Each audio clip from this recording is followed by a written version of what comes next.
سلام علیکم. منطقه بنت هستیم.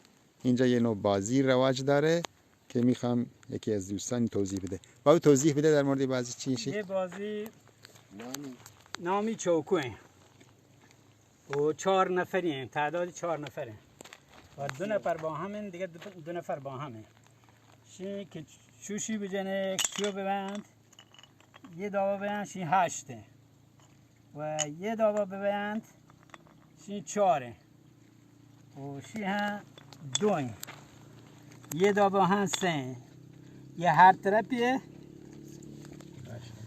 8 خانه. بله.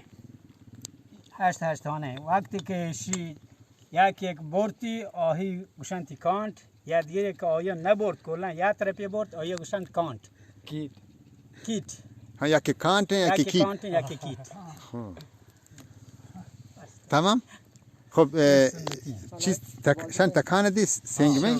ها چا یه 4 دانه که یه هر یکی هر رنگه. ها مثلا 4 دانه یه آهی یه مد مثلا ها 4 رنگ مثلا چشمه اسپیتینه. ها مثلا چشمه اسپیتینه تو آ قرمزی نه. خب شان هر دو نفره.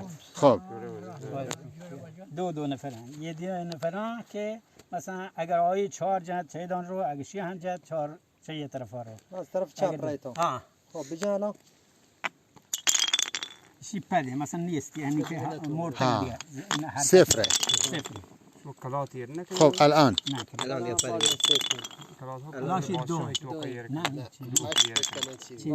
پده پد یعنی چیه؟ ببین عملیس یعنی برا صفر انگل نه ها هنچو 4 یا 8 که برو شروع دی ها شروعی. برای شروع یا 4 بیت یا 8 یه هر چارچوب ببین یه هر چهار الان شروع. حرکت 8 من حرکت کن یه دان خب میگم که ذاته 8-2 8-2 مثلا فقط شی دست هست یعنی زنده هیچ دیگه ما درست. هنچو ادامه پیدا کن تا انتها. بسیار مرچی جمعه 27 اگست 2021 یه جاگا که آتکگین شیناموشن سیرک بنت باز وشین و جوانی ملکی کهنه رنبگین ما کهنه کشا نشتگین یه واجه ها چیتی لیب کنگ آیند مثلا یار توجیهات چی نبی؟